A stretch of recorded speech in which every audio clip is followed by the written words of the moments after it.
This tree behind me came down in last week's storm. It hasn't been taken out yet just because it's low traffic, it's in a low priority area, but there was a lot of damage like this across the city, and that's why just the thought of another thunderstorm or another storm like the one last week was kind of scary to some people today because it could have the same effect. And this is what it looked like from our van today. Police said today Toronto's a big tourist area for events like Pride, so there could be more victims that went missing here but aren't from here. So that shows you the size of the net that police are trying to cast. They're also looking back at missing persons cases from almost a decade ago, and that could get even bigger as police dig deeper.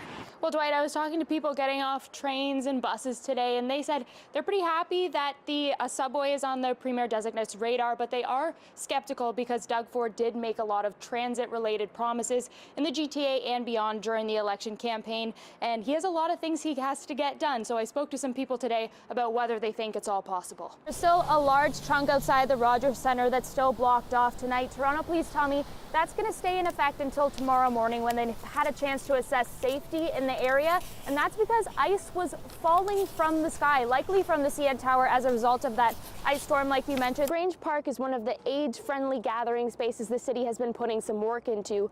Concrete paths lead to these specially designed benches. They have open ends so you could slide on and off a wheelchair or mobility device.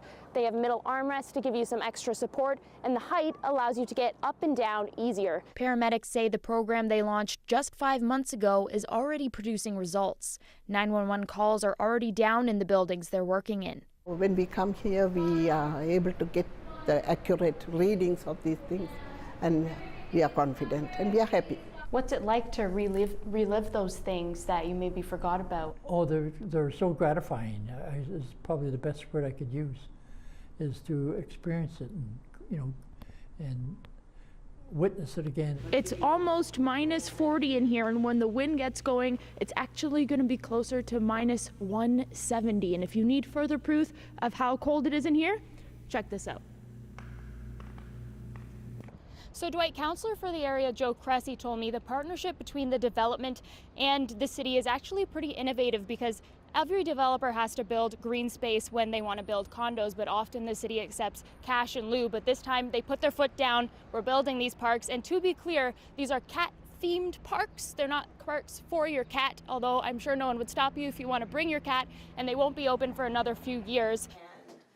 Oh, that was perfect. By blinking his eyes, 15-year-old Jacob Trossman can tell his favorite joke. He blinks to start each audio recording, and most importantly, deliver the punchline. Where does the pirate go to the bathroom? The poop deck. Jacob has something called Pelizaeus-Merzbacher disease.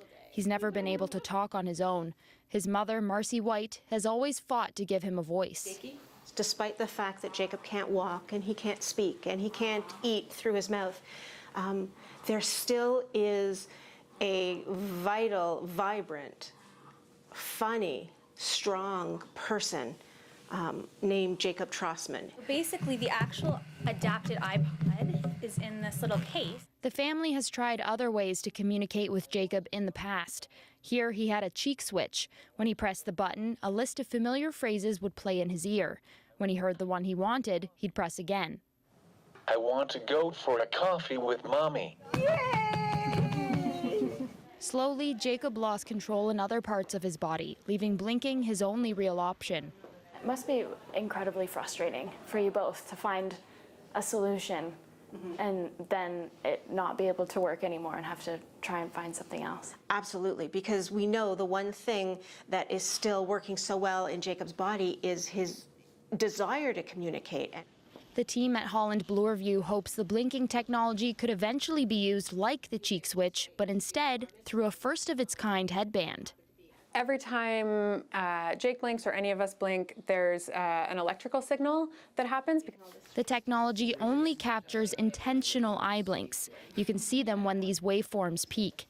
That sends a signal to the computer to click the mouse. Jacob has already used the blinking technology to deliver a speech at his friend's bar mitzvah. He blinked to start each sentence, recorded by one of the researchers. Mazel tov, Paige. I've known you for so many years, and you're my good friend. You're giving people a voice, yeah. basically. Yeah. How does that feel? It makes me want to like work harder on this technology. You know, give people a voice when they're not able to otherwise communicate. Researchers are now working on a version of this technology Jacob can take home. There is so much that he wants to say, and thanks to some of this technology, there's so much that he is able to say and has been able to say and will continue to say. Taylor Simmons, CBC News, Toronto.